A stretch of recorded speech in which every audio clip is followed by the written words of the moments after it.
Good afternoon, and thank you for joining us. I'm Amanda Karsh, the Chapter Director of Conscious Capitalism, Washington, D.C., and Leadership Coach for Alan Otterdinger Group, a coaching and consulting firm dedicated to inspiring and supporting the conscious practice of people development in the workplace.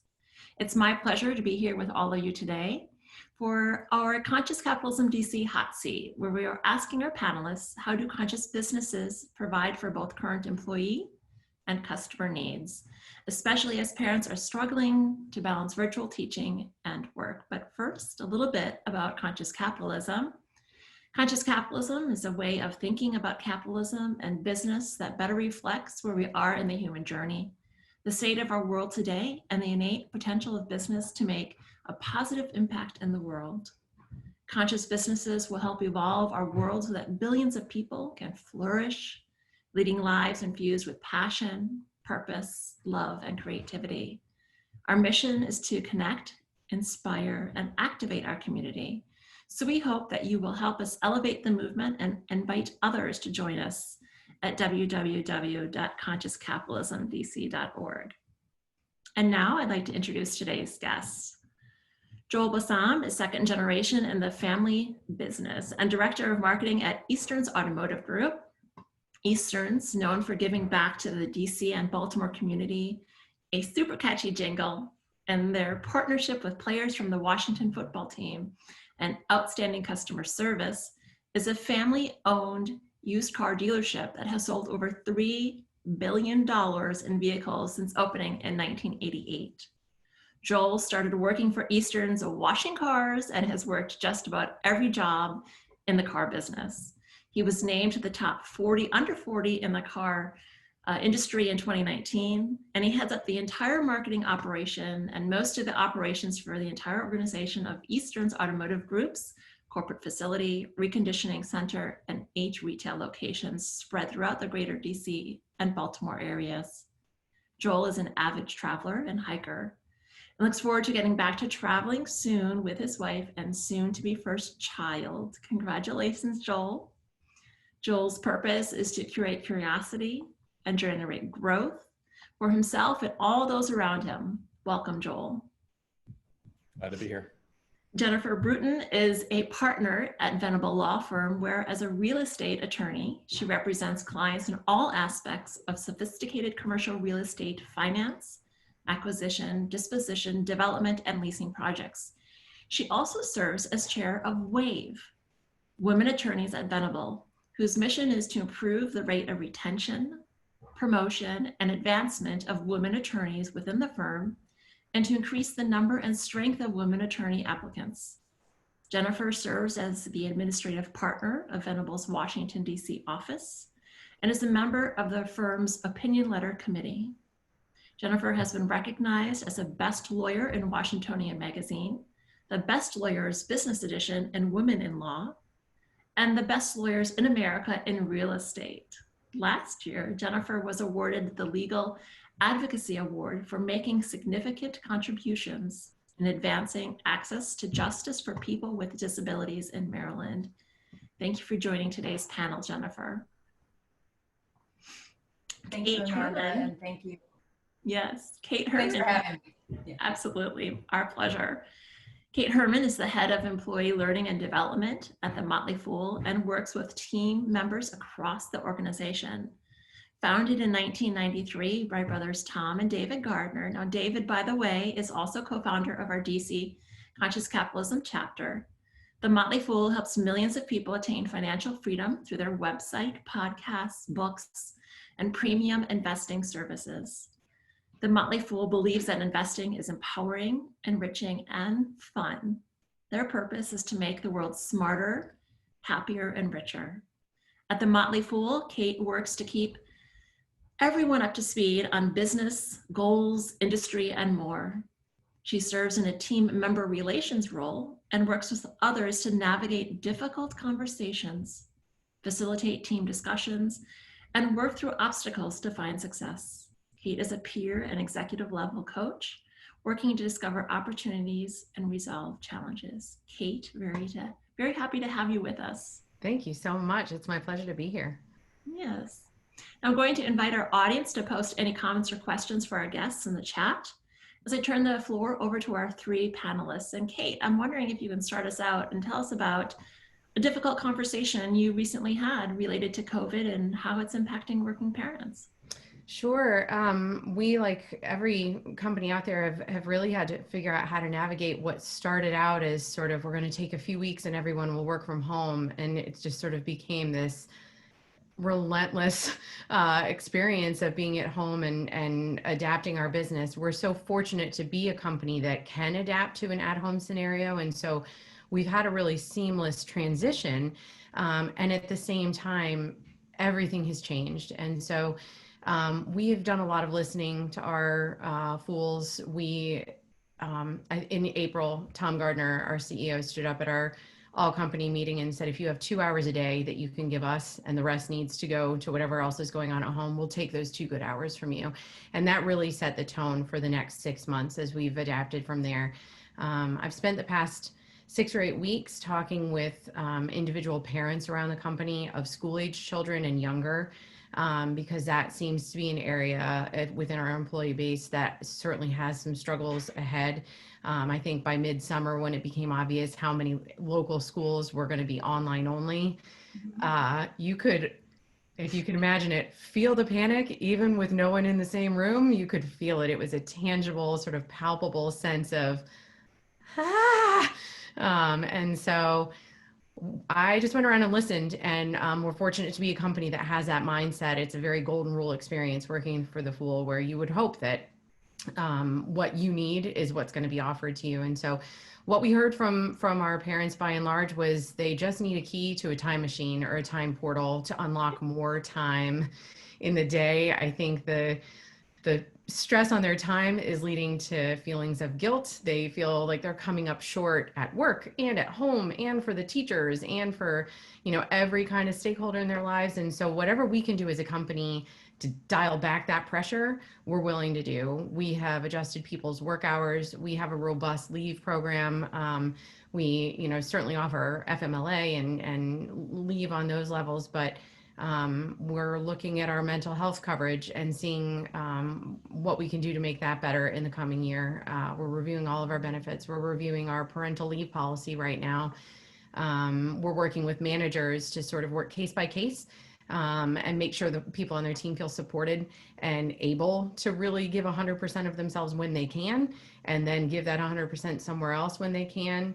And for us, we also think an area, there's work, there's family and home, but there's also just sort of your mental health and your well-being.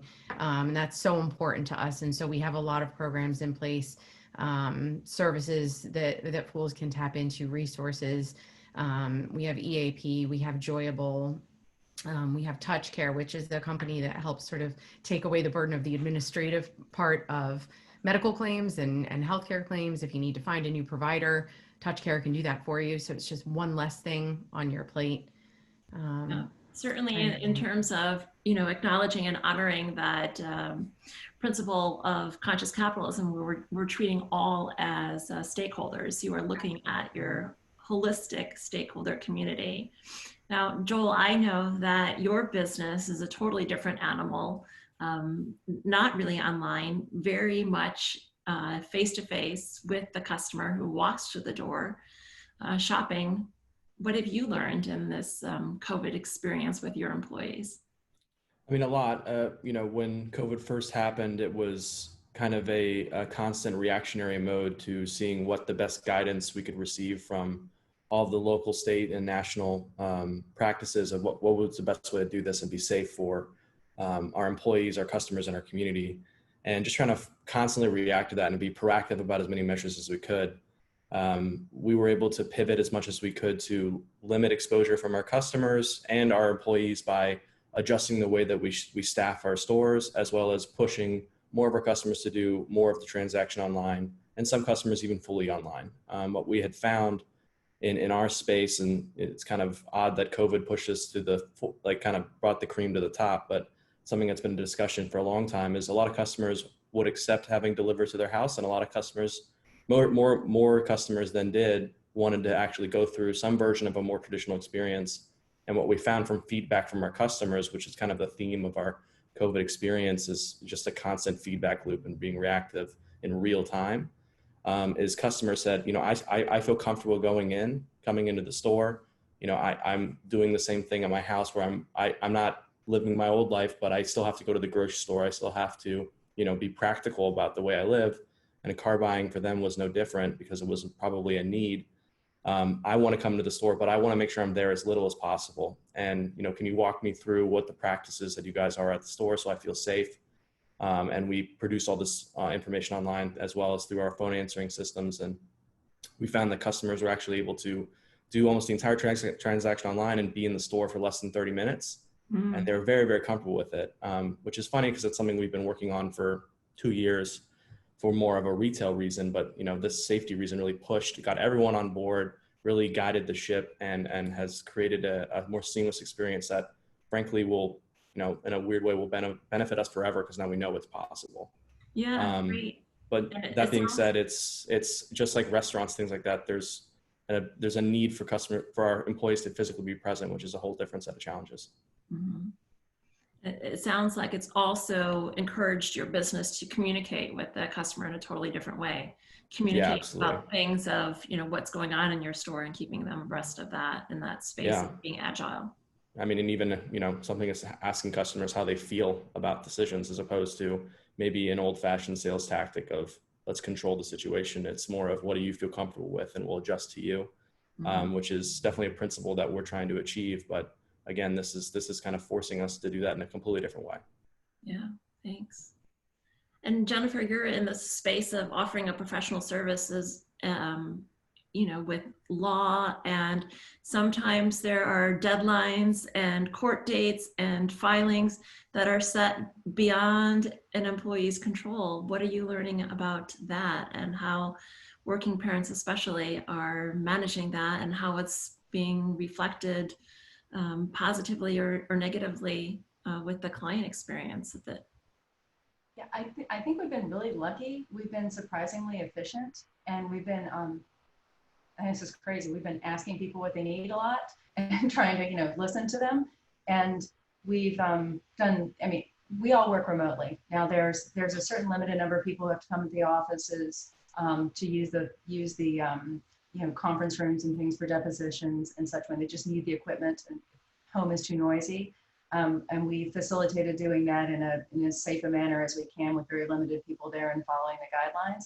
But it's been a lot of teamwork, and we've had people say, can you, I'm going to need 2 other people to help me cover this to make sure there are no gaps. And it's fine. It's kind of what we've always done. And I've just been, I've been relieved and surprised at how well everybody's done. There have been people who've said to me, look, daycare is closed and we both work, and we're going to both, we're going to pass Jack back and forth, but I'm probably going to be able to work half a day next week, each day next week. I'm like, okay, we'll figure it out, Mm-hmm.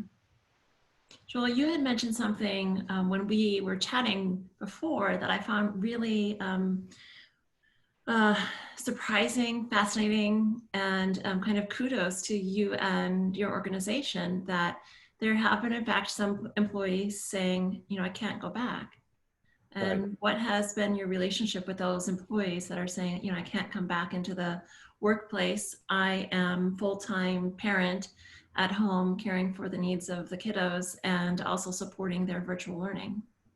Yeah, I mean, I think your point is one that is kind of the problem across this is school is more than just a place for kids to grow. It's also a form of childcare that people rely on in order to maintain employment that requires physical presence. So when COVID first launched, we were able to achieve a good mix of at-home learning and in-store needs that wasn't too much of a problem. When we started to get back to more of a normal amount of customers and we required more staff to be physically present in the store, we did run into that.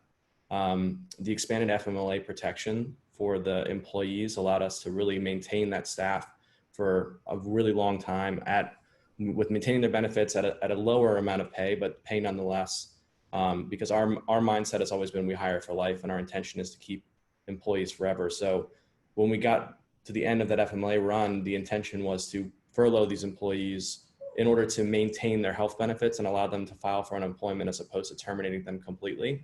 And that's just more of a commitment from them to us, the same way that it is for us to them. You know, if they're saying that they want to continue employment, but they just physically can't, we want to maintain that commitment to them as well. And it's an expense, but it's one that long run, it's part of our corporate, it's part of who we are to keep these people as family members. And then we really do believe in that with our staff. Yeah, thank you. What I'm really curious about too is, you know, what are you learning as an organization? And in that space of learning, what are you seeing that you can do better? Well, Do you want me to go? well, I know at Venable, we don't know the answer, and we're setting up means of trying to get the answers to that. And we've established a parent affinity group that kicked off this past week. And, you know, like, to provide resources to make people, to let people make sure people understand that we have, you know, backup childcare and things like this as part of our benefits plan. And then also, we're trying to help people establish affinity groups. Like, for instance, maybe, you know, we have offices on both coasts, and we also have people who, we have a DC and a Tyson's office, but you may live in Arlington and work in DC. So we're trying to establish affinity groups that might be, for instance, Arlington parents with kids between the ages of 2 and 6, and let those people, you know, talk and share resources with each other. And then hopefully, you know, sometimes asking the people in need what they need and waiting for those answers and then reacting is what we're doing. So we've been doing a lot of asking. We also sent everybody IT kits so that you could have, you know, your whole computer, laptop, your 2 screens and all that at home. Unfortunately, it did not have a time machine in it, Kate, but that would have been the thing that was on the list that we screwed up. So we're trying to reach out, and also with all these Zoom calls, we try to have all these calls that are productive. When we realized one thing we could do that was productive is have something that would distract people's kids. So we had like a reading circle, because some of our partners have actually written books. We were having a series on race and racism, and one of our partners in Baltimore has written a couple of children's books. So he would actually read the children's books, and people could go put the kids in front of the TV and go do something. So we're learning. We're just trying to figure it out. That's great. I appreciate that insight, Jennifer, as well as involving the kids in learning and in different ways. How wonderful is it to hear that you have a reading circle? And I know at pivoting here at the Motley Fool, Kate, your organization has made a commitment to call all 400 some employees, just ask, how can we make your job easier? What do you need? Rather than making an assumption that we all have the answers. Yeah. What have you found out with those? We've checked in on every employee at least once, some multiple times, depending on what we heard from them the first time.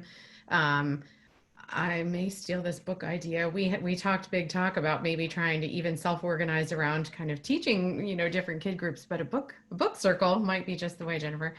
And we have kind of a really good self-starting community at the Motley Fool. And so we do have a full parents group, but even within sort of the current environment that we're in, we have parents in different age groups and whatever who are sort of self-organizing a little bit.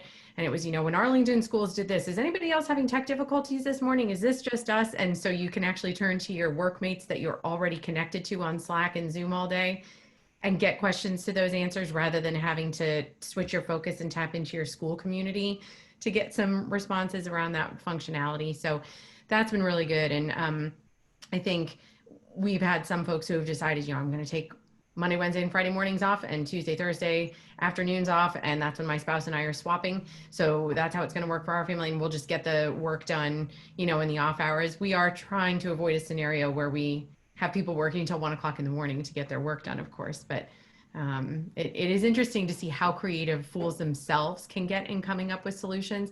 I think we have found in the past, regardless of the topic, when fools come up with ideas and solutions themselves, the buy-in is just so much tighter from the start, and they just take on a life of their own, and my team hardly has to be involved at all. We might mess it up if we get involved. So it's wonderful to see those things sort of organically grow. Joel, how about you? Yeah, I think you guys are both hitting the nail on the head. It's, you know, ask more and tell less throughout this, because, you know, the frustrating part from an executive level throughout COVID is you just can't plan your way out of it. You know, realistically, the best you could do is plan 2 weeks out, at least maybe 3 months ago for sure. Right now, maybe you can get a little, ambitious and plan a month out. But the idea of just having this constant feedback loop with your staff and asking them what they need to do their job at all, what they need to do their job better, and what they're seeing in response to the changes we're making in real time, allow us to really pivot and be as nimble as we need to be through something that's just completely unstable. It's really incredible to see, and we're actually gaining a lot of. I feel closer to the staff than I ever have in my entire life because of this constant feedback loop, because of the need for them to tell me what they need and for us to take action on it. It's really changed the way that we operate, and it's great. And I would say another thing that we've really tried to focus on is giving them an idea of what we're seeing, the good and the bad, and telling them realistically, we might have to furlough this department for this, and this is what we're thinking for this time period, and and everyone will know what's going on for that entire staff, and this is what's going to happen when we move out of it. This is what we're seeing as far as pace. This is what our financials look like, even to say this month has been this not profitable because of the lack of demand of the customer base, and realistically we have to make these cuts. And it's stuff that we wouldn't necessarily in the past have shared with let's say our delivery drivers or our mechanics and things like that, but including them in our decision-making process. So it's not just this, ivory tower of people making decisions that affect their daily life, has been something that we're going to maintain moving forward for sure, because it's creating a closer knit family than we had before. Yeah. I want to ask a difficult question. There's a lot of, it sounds like accommodations and wonderfully creative ideas on how your organizations are helping, supporting, etc., working parents. What about those workers, part of your team that don't have children at home? How are they feeling? That is such a good question. And it's something that we've tried to be really conscious of it at the Fool, because we do have, I think a majority of our Fools don't have school age children, and we don't want to have a scenario where the folks who aren't trying to juggle homeschool parenting with their regular work end up doing the lion's share of the work that needs to get done. And so we're in close contact with our team leaders, reminding folks that if someone needs to take leave, if somebody needs to adjust their schedule, if workloads need to be adjusted down, we are in a space where maybe we need to bring in a contractor for a period of time to help bridge this gap. It's not short term anymore. We're looking at, at least a year probably until the country gets back to whatever normal is going to be by then. So we are, our org dev team is sort of constantly on the lookout for teams that have the appearance of drowning, or maybe even dry drowning, where you can't quite see it unless you really look hard, just to be sure that that stays leveled out. And for instance, I'll just share quickly, Jennifer, it looks like you've got something to chime into. Yesterday, as it turns out, was National Working Parents Day, which almost escaped me. Turns out I had too much going on with my work and my 2 children who are being homeschooled here. Not homeschooled, they're schooling at home. The company at our all staff meeting yesterday decided, Tom and David, in their generosity and insight, gave all of us $60 through our company recognition program, which is a program called You Earned It through Kazoo, where we each get gold that we can redeem for gift cards and things. And we all got $60 because it was National Working Parents Day. And they said, all of us are working extra hard because of what is on the plates of the working parents. Everybody go get some Uber Eats on us, or whatever, however you want to get your food. But the notion was, we really want to recognize that everybody at the company is picking up some of this burden of all of our country's children being at home during this time, and us still trying to do business as usual. Yeah, everyone in the country is picking up the slack. I love that. Yeah. No, we've been cognizant all along that some of the people, it's just now that it's hit ahead, that people with kids at least thought there was a light at the end of the tunnel in September, that their kids were going to go back to school. But we've been worrying about and communicating with all of our staff. We have a lot of people who are in, you're living in DC in a 1-bedroom apartment, and that's fun when you get to leave every day. And it's not fun after a while when you don't ever get to leave, or people who've left the area and they're living with relatives, and that becomes a stressor eventually. All these, lots of people have lots of stress going on, and we've been trying to just be, again, flexible. It's a team thing, and say, why don't you take a week off and go somewhere? And we got it for a week, and we're doing that, but we're staffed such that we can do that. We have multiple people on the same team, and then we cover for each other. But we've been very cognizant that the stress level is very high, and we've been reaching out to people. And for instance, Brian Schwab, who's the office head with me, we for a while at the beginning, we were calling everybody in the office and saying, how are you doing? What's going on? And just much like you are doing, Karen. And so, I mean, we know everybody's stressed out about this. People are, it's not just people with kids, everybody's stressed. It's just exacerbated when you also have small kids in the house. It's tough. It absolutely is a challenge. And I love hearing about not only the creative solutions that all of your organizations are coming up with, but also what you're learning along the way. Anything else that you want to share about your organization as a way of sharing with others, and maybe that they can learn about some of those ideas? Like Kate, you had mentioned before a reading group, and one of our attendees at Ofterdinger suggested this book, The ABCs of Conscious Capitalism for Kids by Laurel Hall. And I know that book is featured on the Conscious Capitalism Press website. And there will be, I think it's the Boston chapter, hosting a conversation about that coming soon. And I'll certainly publish that information after our webinar today. But what else are you learning in terms of just, others can benefit from? Well, at least we're in DC and Baltimore, and we're feeling like a stressor for a lot of people is the unrest that's going on right now. So we've been having a lot of discussions and like group discussions about race and racism and what we can all be doing and how we can learn. And we've actually established, I don't want to say it is akin to a book group, but we have a bunch of resources, and then we're in groups of about 15 where we have a facilitator, and we're all picking and going through that, because we know that that's something that we can't ignore right now, and that is adding to people's stress right now as well. So I don't know that we've learned anything yet. I'll let you know. Okay. Not yet. Kate, Joel, did you have something to add? Oh, no, I was just going to say, for me, the biggest takeaway for this whole thing has just been the embracing of flexibility. You just simply can't have a policy across the board, especially for, I know Jennifer operates in multiple states, and Kate, you operate in multiple countries. And you'd even mentioned previously that trying to make rules for your Australia office that apply in, the US aren't going to necessarily hold. And we find that same thing across the board.